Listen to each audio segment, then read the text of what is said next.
Hello everyone, आप सभी का स्वागत है आपके अपने यूट्यूब चैनल सत्य एजुकेशन इंस्टीट्यूट में। आज हम सभी भौतिक विज्ञान के प्रश्नों को पढ़ेंगे, जो आपके उत्तर प्रदेश पुलिस भर्ती बोर्ड द्वारा पूर्व में आयोजित विभिन्न परीक्षाओं में पूछे गए हैं। उन प्रश्नों को चलिए शुरू करते हैं। पहला पार्ट यहाँ पे रहेगा भौतिक विज्ञान का। वह उपकरण जिसे परिपथ में हमेशा श्रेणी क्रम में जोड़ा जाता है और इसके माध्यम से परिपथ के विद्युत प्रवाह को मापा जाता है, उसे क्या कहते हैं? एमीटर कहते हैं। उसे क्या कहते हैं? हमें एमीटर कहते हैं।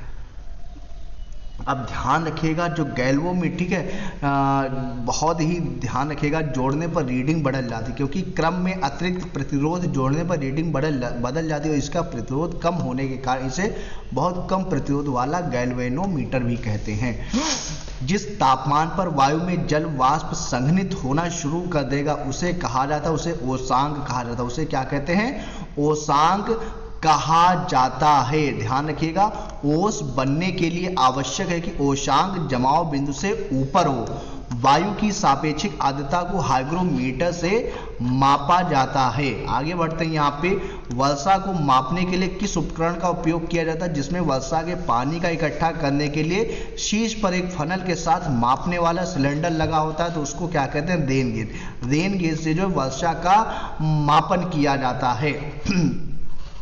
एनीमोमीटर पृथ्वी तल पर वायु के वेग को मापने का काम करता है। पायरोनोमीटर एक प्रकार का एक्टिनोमीटर है, जिसका उपयोग एक तली सतह पर सौर विकिरण को मापने के लिए किया जाता है। एक प्रकाश वर्ष क्या मापता है? तो दूरी मापता है। क्या मापता है? दूरी। एक प्रकाश वर्ष लगभग 0.3066 पार्सेक के बराबर होता है। निम्नलिखित में से किस पदार्थ को मानव शरीर में सबसे कठोर पदार्थ माना जाता है? जो कैल्शियम फास्फेट से निर्मित होता है और जल में नहीं घुलता है, तो इसको क्या कहते हैं? दंतवलक कहते हैं, यानी टूथ एनिमल कहते हैं। क्या इसको कहते हैं? दंतवलक। टूथ एनिमल सबसे दंतवलक होता है ये। ओके, आगे बढ़ते हैं। यहाँ पे निर्यात तत्परता सूचकांक किसके द्वारा जारी किया जाता है? तो वो है आपका नीति आयोग के द्वारा। नीति आयोग के द्वारा निर्यात तत्परता सूचकांक जारी किया जाता है। द्रव या गैस में निलंबित छोटे कणों की टेढ़ी मेढ़ी जिगजैग गतिविधि को क्या कहते हैं? उसको क्या कहते हैं? ब्राउनी गति कहते हैं। इसे क्या कहते हैं? ब्राउनी गति इसको कहते हैं। ध्यान रखिएगा, 1927 में पहली बार इन्होंने, यानी कि ब्राउनी, यानी जो रॉबर्ट ब्राउनी थे, वे वनस्पति शास्त्री थे, इन्होंने ही इस घटना का सबसे पहले 1927 में उल्लेख किया था। इसीलिए इनके नाम पर इसका उन ब्राउनी गति इसका नाम दे दिया गया है। आगे बढ़ते हैं। यहाँ पे वह प्रक्रिया जिसके द्वारा वायु में जल वाष्प जल की बूंदों में परिवर्तित होती है कहलाती है, क्या कहलाती है? संघनन कहलाती है। उसको क्या कहते हैं? संघनन कहते हैं। वाष्पीकरण के फलस्वरूप होता है, वाष्पीकरण के फलस्वरूप शीतलन होता है, यानी कि कूलन होता है। वायुमंडल के उद्तापन की प्रक्रिया को क्या कहा जाता है? वायुमंडल के उद्तापन की प्रक्रिया को कन्वेंशन, यानी कि संवहन कहा जाता है।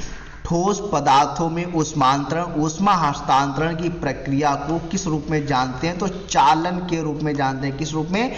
चालन के रूप में जानते हैं। गोलाकार दर्पण की परावर्तक सतह के केंद्र को क्या कहते हैं? उसको हम लोग क्या कहते हैं? ध्रुव के नाम से जानते हैं। नैदानिक थर्मामीटर द्वारा मापा जाने वाला मानव शरीर का औसत सामान्य तापमान क्या होता है? 37 डिग्री सेल्सियस सी होता है।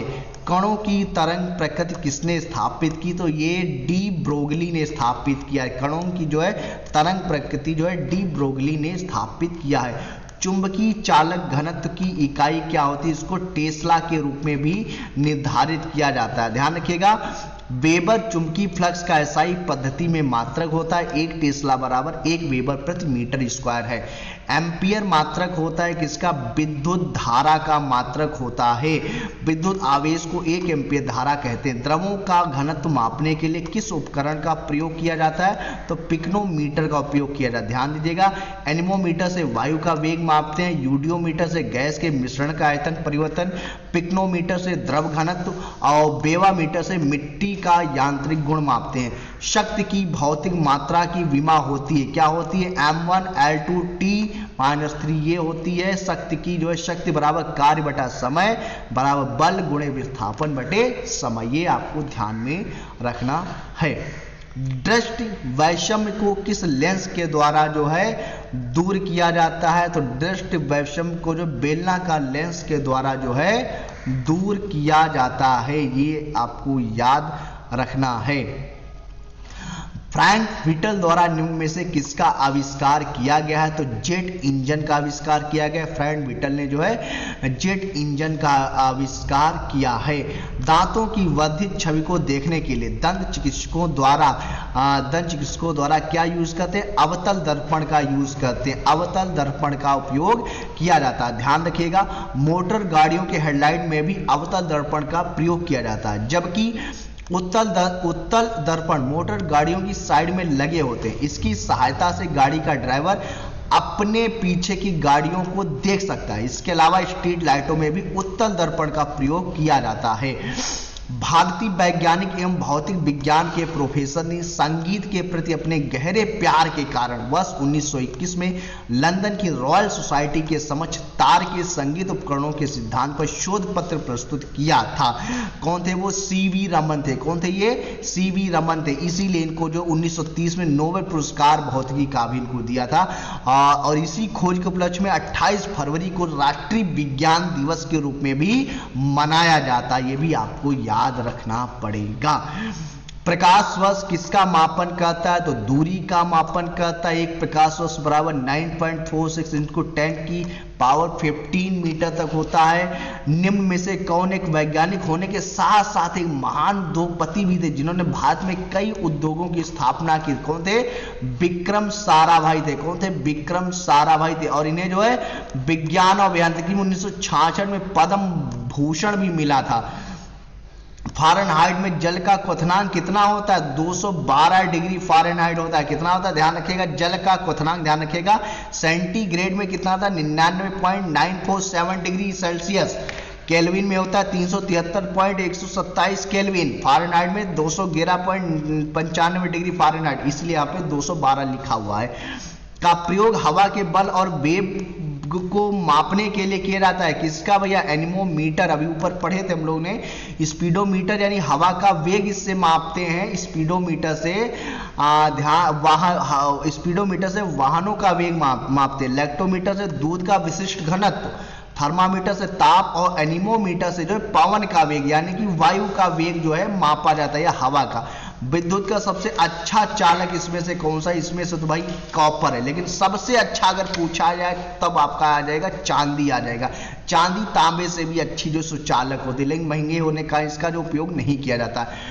अंतरिक्ष में भेजा गया भारत का प्रथम उपग्रह था तो आर्यभट्ट था, जिसको 19 अप्रैल 1975 को भेजा गया था। कब? 1975 में भेजा गया था।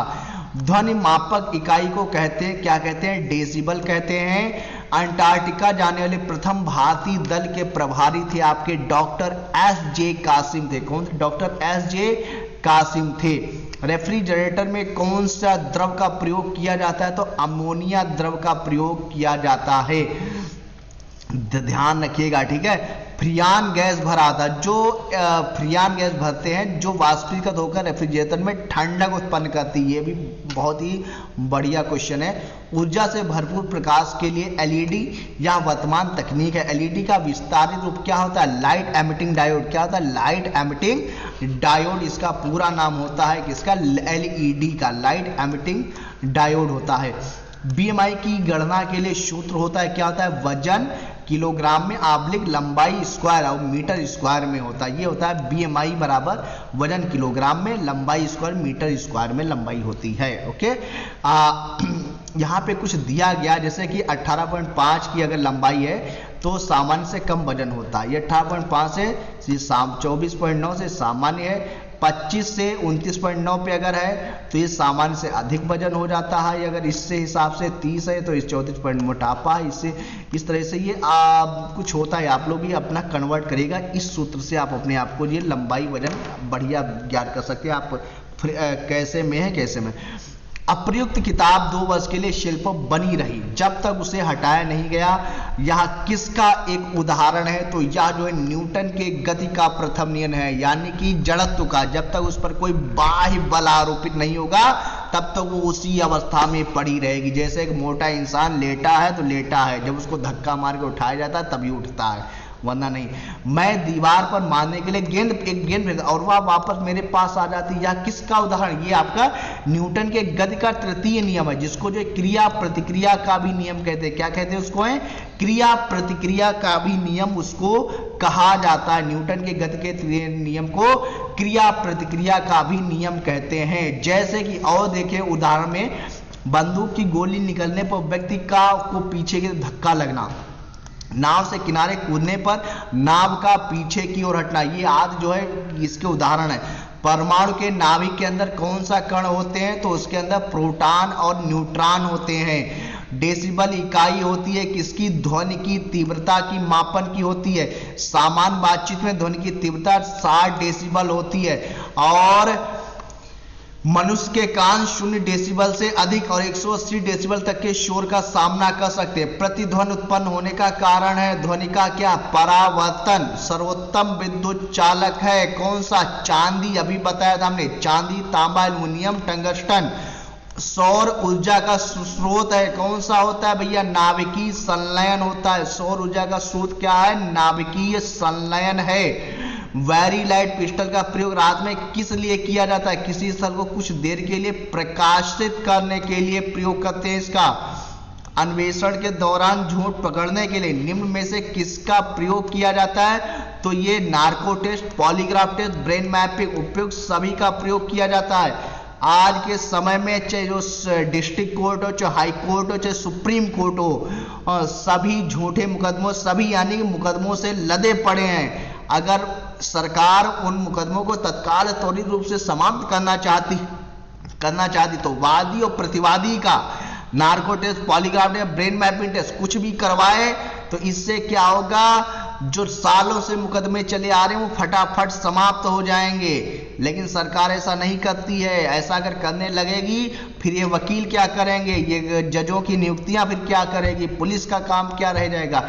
इसलिए भाई सबका परिवार चलना है ना, और सरकार का भी काम चलता है, इससे सरकार को भी खूब सारी आमदनी होती है, इसलिए ये इतनी जल्दी ये नहीं करेगी।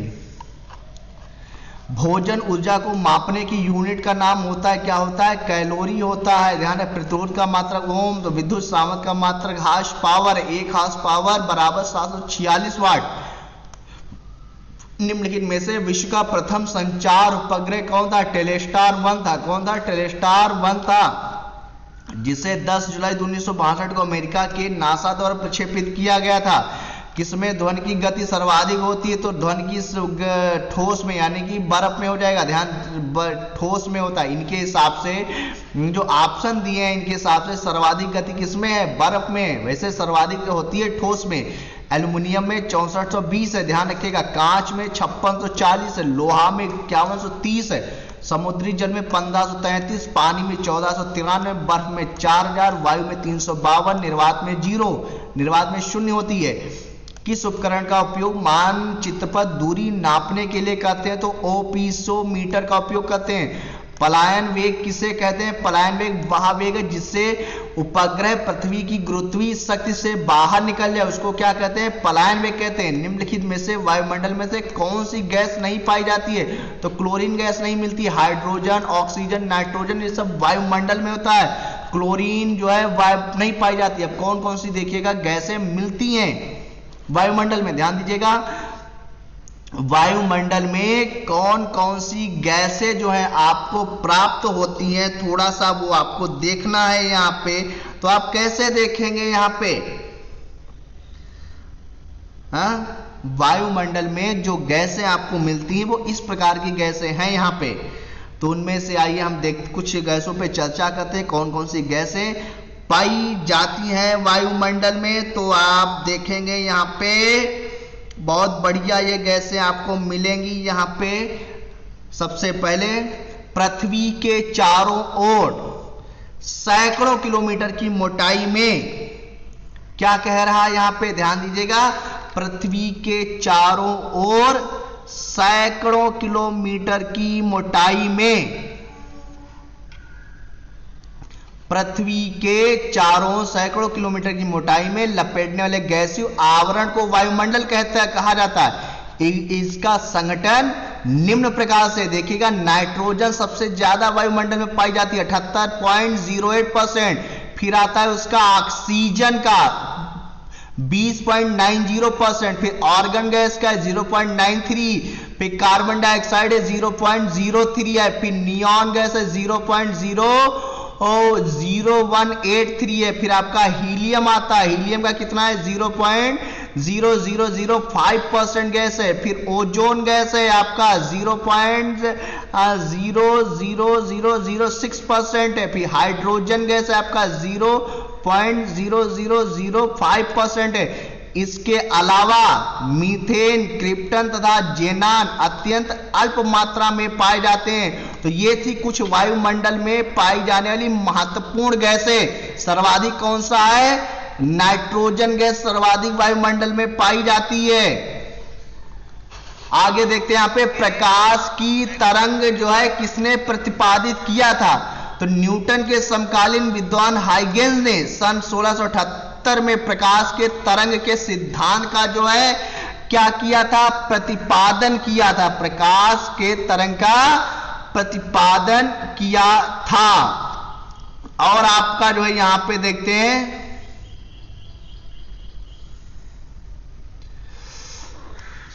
कौन सा भारी जल है इसमें से? तो ड्यूटेरियम कैसा जल है? भारी जल है। ड्यूटेरियम कैसा है? भारी जल है। है ना, ड्यूटेरियम कैसा है आपका? भारी जल है। ड्यूटेरियम क्या है आपका? भारी जल है आपका। इसको ध्यान रखिएगा। जब किसी पदार्थ का तापक्रम, जब किसी पदार्थ का जो है तापक्रम क्या हो जाता है? बढ़ जाता है। ठीक है, जब किसी पदार्थ का तापक्रम बढ़ता है तब उसके अणुओं की माध्य गतिज ऊर्जा के मान पर क्या प्रभाव पड़ता है? तो क्या पड़ता है? बढ़ता है। तारापुर में भारत का प्रथम परमाणु रिएक्टर स्थापित किया गया, उसका क्या नाम है? अप्सरा नाम है। क्या उसका नाम है? अप्सरा नाम है। निम्न में वायुदाब को नापने वाला उपकरण कौन सा है? तो कौन सा इसमें से है? बैरोमीटर है। कौन सा उपकरण है इसका? बैरोमीटर जो है इसका क्या है? उपकरण है। अब हम लोग पढ़ेंगे यहां पे क्या, कुछ केमिस्ट्री के जो है प्रश्न आपको यहां पे मिलेंगे। केमिस्ट्री के प्रश्नों को हम लोग यहां पे पढ़ेंगे, रसायन शास्त्र के। ठीक है, उसके भी बारे में देखते हैं यहां पे। जैसे कि ठोस कार्बन डाइऑक्साइड को क्या कहते हैं? शुष्क कहते हैं। शुष्क बर्फ यानी ड्राई आइस कहते हैं, यानी कि क्या कहते हैं उसको? शुष्क बर्फ भी कहते हैं। किसको? ठोस कार्बन डाइऑक्साइड को जो है शुष्क बर्फ भी कहते हैं। आगे बढ़ेंगे यहां पे। मिल्क ऑफ मैग्नीशिया में मौजूद क्षारीय घटक, इसका उपयोग रेचक लैक्सेटिव के रूप में किया जाता है। वह है, क्या होता है वह क्या है आपका? तो इसको आप किस हिसाब से जो है बताएंगे, वो क्या चीज है? मैग्नीशियम ड्राई ऑक्साइड है। वो क्या है आपका? मैग्नीशियम ड्राई ऑक्साइड है। आगे बढ़ेंगे यहां पे। किसके आवर्त नियम को संशोधित कर आधुनिक आवर्त सारणी के आधार के रूप में परमाणु क्रमांक को अपनाया गया है? तो डामित्री मेंडलीव। डामित्री मेंडलीव एक रूसी रसायन वैज्ञानिक थे। इन्हें बेहतरीन तत्वों का आधुनिक आवर्त सारणी तैयार करने के लिए जाना जाता, जबकि मोसले ने आवर्त सारणी का आधुनिक लंबा रूप दिया, जहां वर्गीकरण का आधार परमाणु संख्या थी। अल्फा कण आवेशित होते कैसे? धनात्मक रूप में जो है आवेशित होते हैं। कैसे? धनात्मक रूप में जो है अल्फा कण आवेशित होते हैं आपके।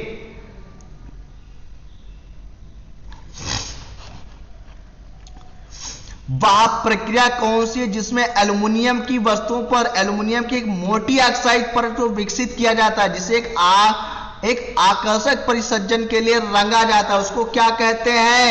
एनोडीकरण कहते हैं। इसे क्या कहते हैं? एनोडीकरण। एनोडीकरण एक ऐसी प्रक्रिया है कि धातु के किसी सतह पर स्थित प्राकृतिक ऑक्साइड के स्तर को अधिक मोटा किया जा सकता है। क्या किया जा सकता है? इसको मोटा किया जा सकता है। आगे बढ़ेंगे यहां पे, कौन सा रासायनिक यौगिक ब्लू विट्रियोल के रूप में जाना जाता है, जिसका उपयोग मुख्य रूप से जो है कीटनाशक, रंगबंधक और एक कवकनाशी के रूप में किया जाता है। इसको क्या कहते हैं? कॉपर सल्फेट के रूप में जानते हैं। किसके रूप में जानते हैं इसको? कॉपर सल्फेट के रूप में जो है जानते हैं।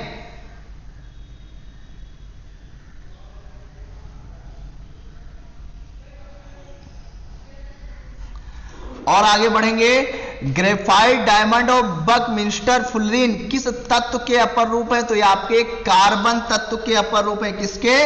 कार्बन तत्व के अपर रूप है। बोरान, सिलिकॉन और जर्मेनियम जैसे तत्वों को वर्गीकृत किया गया है। कहां वर्गीकृत किया गया है? तो वो चीज यहां पे देखिएगा, उपधातु के रूप में वर्गीकृत किया गया। जो उपधातु, कुछ तत्व ऐसे होते हैं जिनमें धातु और अधातु दोनों के गुण पाए जाते हैं, ये उपधातु कहलाते। जैसे उदाहरण में बोरान, सिलिकॉन, जर्मेनियम आदि, ये क्या होते हैं? उपधातु होते हैं। आगे बढ़ेंगे, यहां पे देखते हैं परमाणु संख्या 46 वाला एक तत्व आवधिक तालिका के किस ब्लॉक से संबंधित होता है? ये डी ब्लॉक से जो है संबंधित होता है। चाय में कौन सी मनोप्रभावी दवा पाई जाती? तो कैफीन जो है पाई जाती है, कैफीन। जर्मन रसायनक फ्रेडरिक फर्डिनेंड रंज ने 1819 में इसकी खोज किया था। किसकी? कैफीन की। ठीक है। ब्लीचिंग पाउडर बनाने के लिए निम्नलिखित में से किस गैस को शुष्क चूने से गुजारा जाता है? तो किससे? क्लोरीन से गुजारा जाता है।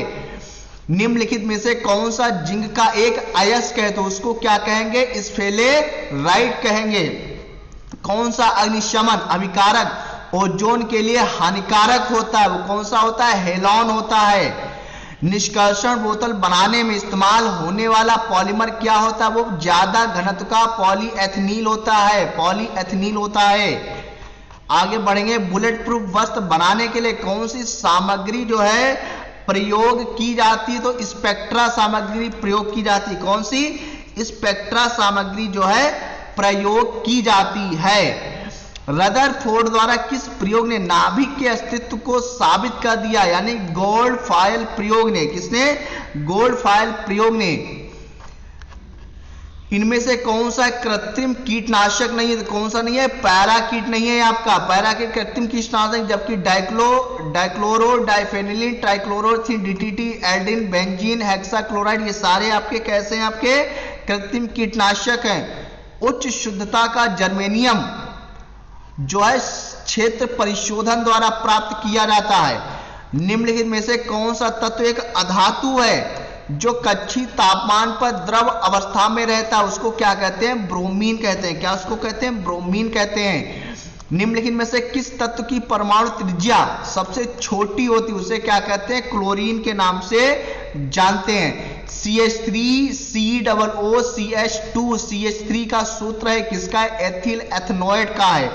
ध्यान रखिएगा, एथिल एथनोएट, ठीक है, किसी तत्व के नाम को संक्षिप्त रूप में व्यक्त करने के लिए प्रयुक्त अक्षर या अक्षर समूह को रासायनिक संकेत कहते हैं। इसकी खोज 1811 में जर्मन वैज्ञानिक बर्जीलियम ने किया था। किसने किया था?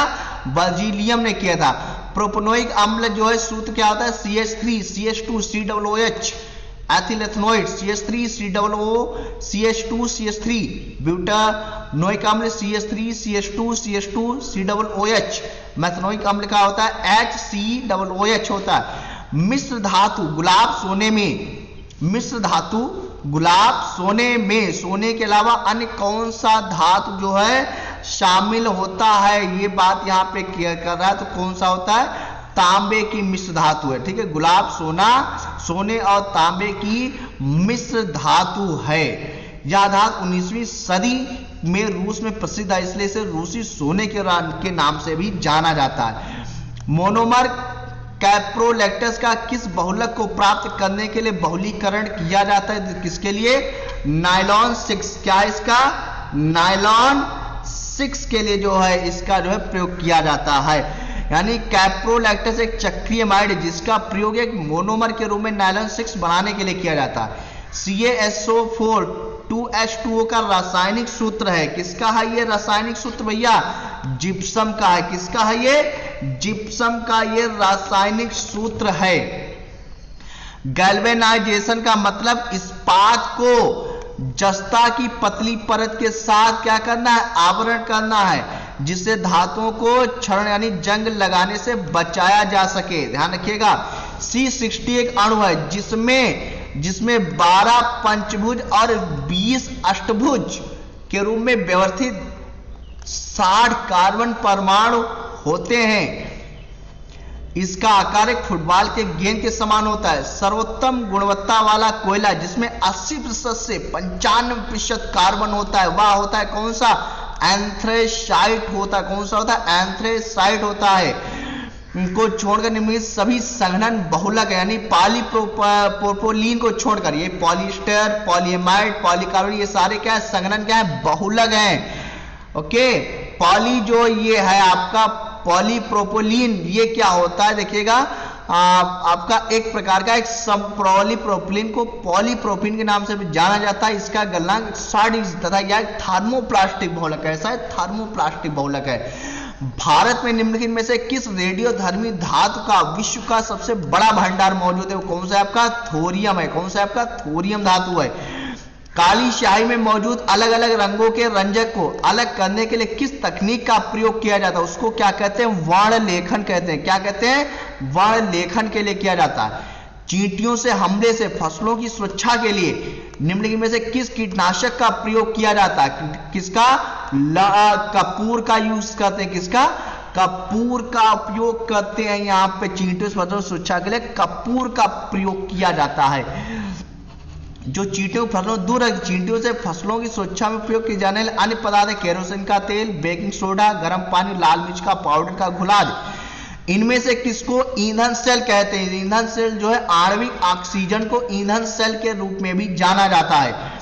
एक बार ढाले जाने के बाद गर्म करके नरम नहीं किए जा सकने वाले प्लास्टिक को क्या कहते हैं? उसको थर्मोसेटिंग प्लास्टिक कहते हैं। क्या कहते हैं इसको? Thermosetting plastic. निम्नलिखित में से कौन सा विकल्प निष्क्रिय गैस नहीं? इसमें से क्लोरीन निष्क्रिय गैस नहीं, जबकि क्रिप्टॉन, जेनॉन, आर्गन, सारे निष्क्रिय गैस होते हैं। कौन कौन से निष्क्रिय गैस है और देखते हैं यहाँ पे? हीलियम है, नियॉन है, आर्गन है, क्रिप्टॉन है, जेनॉन था। रेडॉन को निष्क्रिय गैस भी कहते हैं। साधारण नमक होता है क्या? सोडियम क्लोराइड होता है। क्या होता है? सोडियम क्लोराइड होता है साधारण नमक। NaCl जिसको कहते हैं। गैस एजेंसियों द्वारा सिलेंडरों में भरकर दी जाने वाली कुकिंग गैस वो है क्या होती है? वो द्रव होती। कैसी गैस है? वो द्रव गैस है। अल्फ्रेड नोबेल ने किसका आविष्कार किया था? तो डायनामाइट का आविष्कार किया था। इन्हें नोबेल पुरस्कार भी मिला था जिसकी वजह से। डायनामाइट की खोज अल्फ्रेड नोबेल ने 1967 में किया था। एक बायोडीजल पौधा है। बायोडीजल की पौधे की जब भी बात है तो रतन जोत यानी जिसको क्या कहते हैं? जेट्रोफा के नाम से जानते हैं। ठीक है, ध्यान रखिएगा। प्रकाश रासायनिक धूम कोहरे में हमेशा होता है किसमें? ओजोन। ठीक है, प्रकाश रासायनिक धूम कोहरे में हमेशा क्या होता है? ओजोन होता है। पीतल इनकी मिश्र धातु है। किसकी है? तांबा और जस्ता की मिश्र धातु क्या है? पीतल है। पीतल क्या है? मिश्र धातु है। पीतल का प्रयोग बर्तन, मोती, घंटे आदि के बनाने में किया जाता है। ध्यान रखिए, बहुत बढ़िया प्रश्न है ये। सोडियम को किस में रखते हैं? तो मिट्टी के तेल में रखते हैं। किसको? सोडियम को मिट्टी के तेल में रखते हैं। ध्यान रखिएगा। सोडियम चांदी के समान सफेद धातु जिसे चाकू से आसानी से काटा जा सकता है। मिट्टी के तेल में रखते हैं सोडियम को। फलों को पकाने के लिए कौन सी गैस प्रयुक्त करती हैं? तो एथिलीन गैस का प्रयोग करते हैं। किसका? एथिलीन गैस का। कहीं कहीं आपको एसिटिलीन भी आपको आंसर में मिलेगा। एसिटिलीन भी करते हैं, ध्यान रखिएगा। इसके बारे में अभी दोनों चीजें एग्जाम्पल देख लीजिएगा क्या होता है इनमें। ठीक है, एसिटिलीन द्वारा पकाए गए फल हानिकारक होते हैं, जबकि एथिलीन द्वारा पकाए गए फलों पर कोई धब्बा नहीं आता और फल स्वास्थ्य के लिए लाभदायक भी होते हैं। समझ गए ना, ये दोनों गैसें फलों को पकाने के लिए उपयुक्त होती हैं, लेकिन एथिलीन गैस का प्रयोग ज्यादा किया जाता है, ठीक है, क्योंकि ये स्वास्थ्य के लिए उचित होती है। इसलिए option number B ethylene gas बिल्कुल राइट होगा, राइट राइट राइट। सोने के साथ कौन सी धातु मिलाई जाती है? तो सोने के साथ जो है तांबा धातु मिलाई जाती है, तांबा धातु मिलाई जाती है। और सोने के प्रमुख अयस्क हैं केलावेराइट तथा सिल्वेनाइट। शुद्ध यूरेनियम किसमें पाया जाता है? तो यूरेनियम 235 में शुद्ध यूरेनियम पाया जाता है। कुएं का पानी शुद्ध करने के लिए गैस प्रयुक्त की जाती कौन सी? क्लोरीन गैस जो है प्रयुक्त की जाती है पानी को शुद्ध करने के लिए। 18 कैरेट में शुद्ध सोना पाया जाता है, कितना? 75%। 18 कैरेट में शुद्ध सोना होता है। थोड़ा देखिएगा यहाँ पे, जो 18 जो कैरेट होता है उसमें 75% जो है शुद्ध सोना होता है। जो 24 कैरेट का सोना तो वो पूरी तरह से शुद्ध होता है। तो फिर मिलते हैं एक नए वीडियो में, अगला जीव विज्ञान के प्रश्न को पढ़ूंगा। तब तक के लिए जय हिंद, जय भारत।